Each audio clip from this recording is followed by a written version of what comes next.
Hello YouTube! We are coming back here for our WWE TLC review. And here's the thing. My little quick thoughts right now. Decent to good enough show. It was decent and good enough for a two-match pay-per-view. This is pretty much what I'm going to call it. And also, Asuka versus Emma was a pretty decent match. So, and we're going to start off with Asuka's debut against Emma, which was a decent back-and-forth match. So, is what it is. Asuka picks up the victory. So, pretty decent for Asuka. Pretty much setting up that she could wind up being a future contender for the Raw Women's Championship. And going on to that, and tying that in with Alexa Bliss versus Mickie James. A lot of people are going to be pissed that she didn't drop the belt to Mickie James, and they're going to call her title reign stale. Well, here's my saying: fuck your opinion. It's more or less, they're probably building up Alexa Bliss versus Asuka for the Women's Championship. And if you thought that Alexa Bliss's women's title reign was long and stale, wait for when Asuka becomes champion, because she'll probably hold it longer than what Alexa Bliss has. So, hey, your opinion on Alexa Bliss is fucking stupid. So, here's our first, and also moving on, Kalisto and Enzo Amore, which was pretty much kind of a dull cruiserweight match.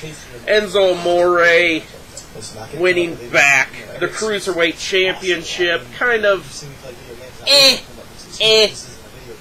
whatever, which, hey, Enzo's a decent, could be decent as a heel, but they're basically playing hot potato with the Cruiserweight Championship.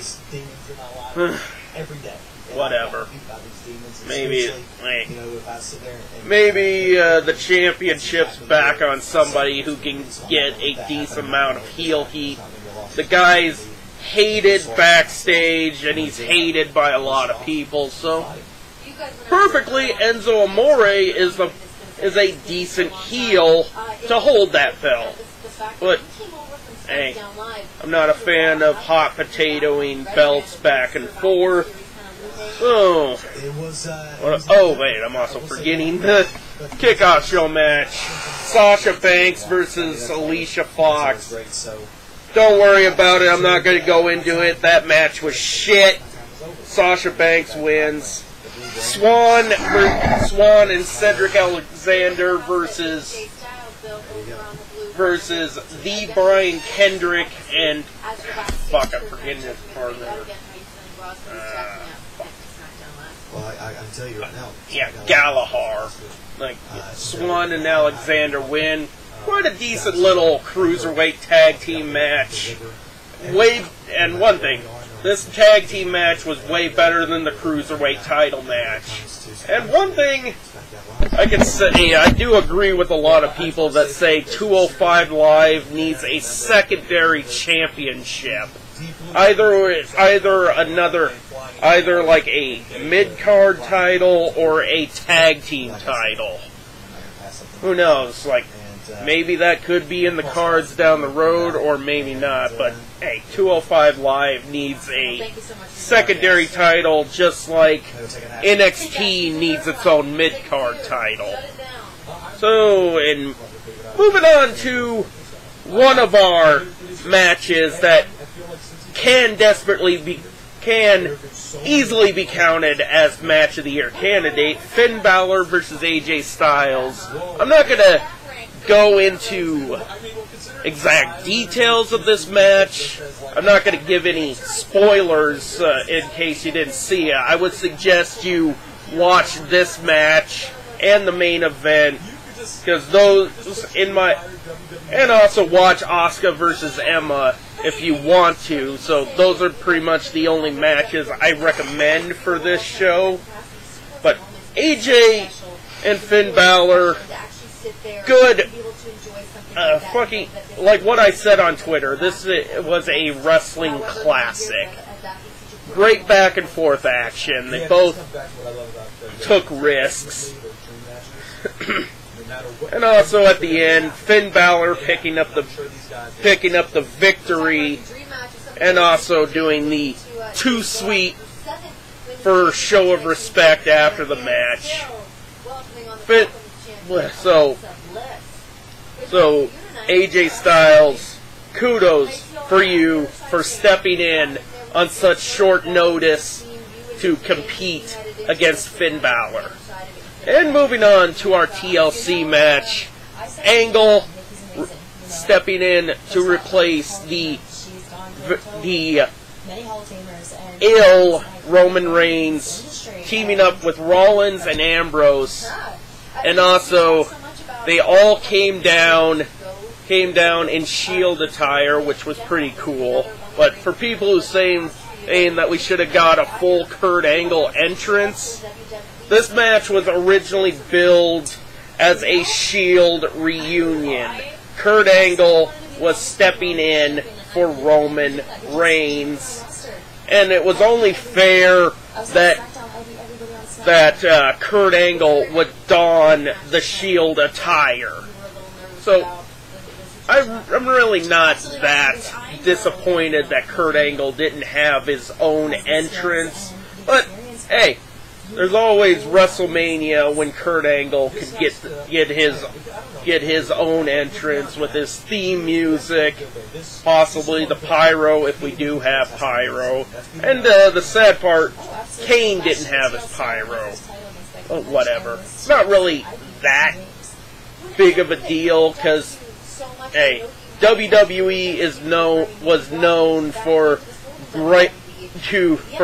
drastically overdoing it on pyrotechnics. Yeah, pretty much 5 minutes after the opening pyro, the entire fucking arena would be filled with smoke. But one thing, this TLC match was pretty good. You had use of weapons, you had Ambrose and Rollins jumping off of a ladder, putting Kane and Strowman through the two ringside announce tables. You also had a build-up that we could also see a Braun Strowman versus Kane feud.